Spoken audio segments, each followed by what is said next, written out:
السلام عليكم. في الفيديو ده هنعمل البقلاوة. هعمل بقلاوة بالمكسرات طعمها زي البقلاوة الجاهزة زي اللي بتتعمل بالعجينة، ومع ذلك احنا عاملينها بالجلاش العادي. عملت فيديو قبل كده عن البقلاوة اللي بتتعمل بالعجينة، بس طبعا في ناس كتير بتستصعب العجن والفرد، لكن الفيديو ده اسهل منه، خفيفة وهشة ومقرمشة وطعمها لذيذ قوي. كمان هعمل في الفيديو ده جلاش بالكريمة او بالقشطة الكدابة زي ما بيسموه، يعني مقرمش من بره وطري من جوه، والكريمة جواه مظبوطة جدا، لا قوامها تقيل زيادة ولا خفيف قوي. وصفتين في منتهى البساطة، طعمهم زي الجاهز وأحسن كمان، ولو اشتريناهم من بره هندفع مبلغ أكبر بكتير. يلا على طول نبتدي الوصفة. بس قبل ما نبتدي، لو لسه مشتركتيش في القناة ياريت تشتركي وتفعلي الجرس عشان يوصلك جميع الفيديوهات الجديدة. أول حاجة هنبتدي نعمل العسل أو الشربات، وأنا هقولك مقادير الشربات اللي هتحتاجه صينية واحدة علشان لو حبيتي تعملي وصفة واحدة من الاتنين.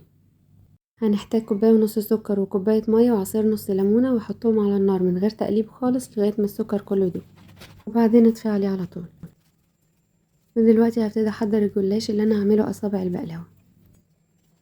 جبت لف الجلاش وهقسمها على 4 اجزاء بالطول زي ما انت شايف.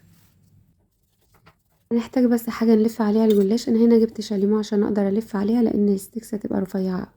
جبت ورق الجلاش وتنيتها على شاليمو علشان تبقى تقيله وتتحمل الحشوه، وحطيت عليها الحشوه وبعدين لفتها. انا هنا حشيتها باللوز، تقدري تستخدمي اي نوع من المكسرات موجود عندك حتى لو فول سوداني، بس المهم تكوني طحناه كويس ويبقى عامل زي الباودر كده علشان بيفرق جدا في الطعم.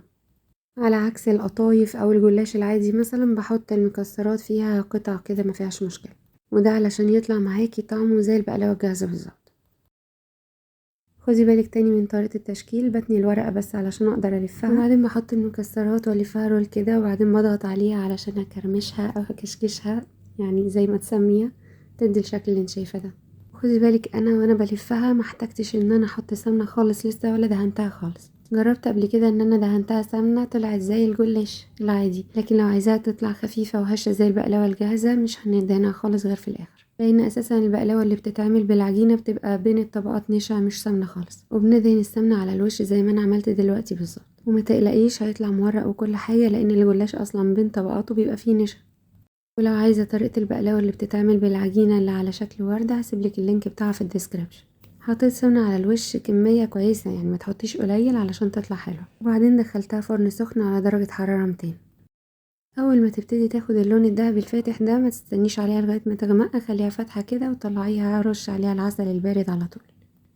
يلا بقى نعمل الكريمة او القشطة اللي احنا هنحطها على صينية الجلاش التانية.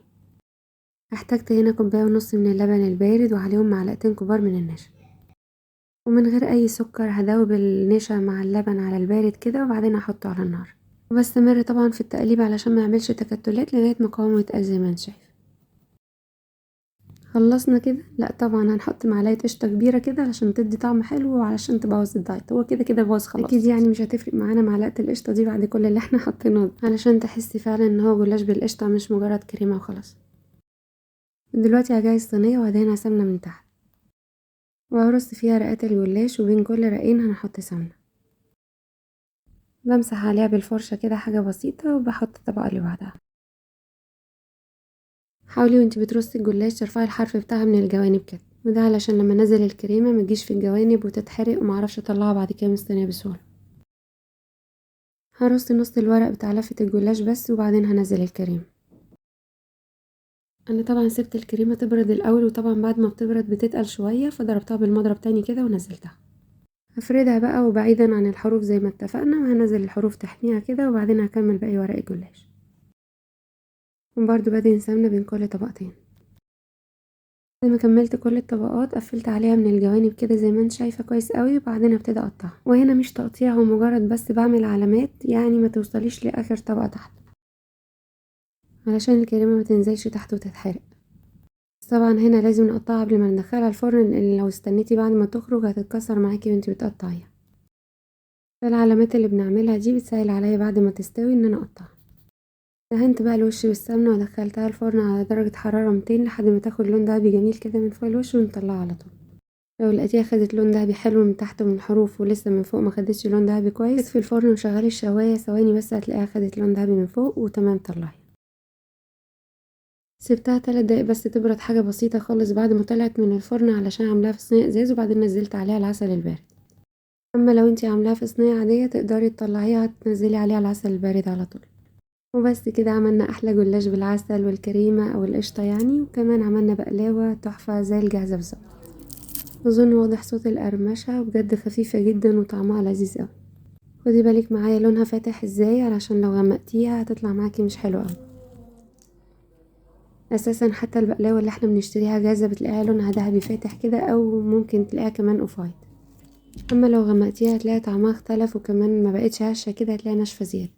لكن الجلاش اللي بالكريمة اديته لون دهبي حلو كده علشان ما يطراش، لان ده فيه كريمة، فممكن الكريمة دي تخليه يطرى، بس زي ما انت شايفة الوش مقرمش ومن جوه طري، طعمه في منتهى الجمال.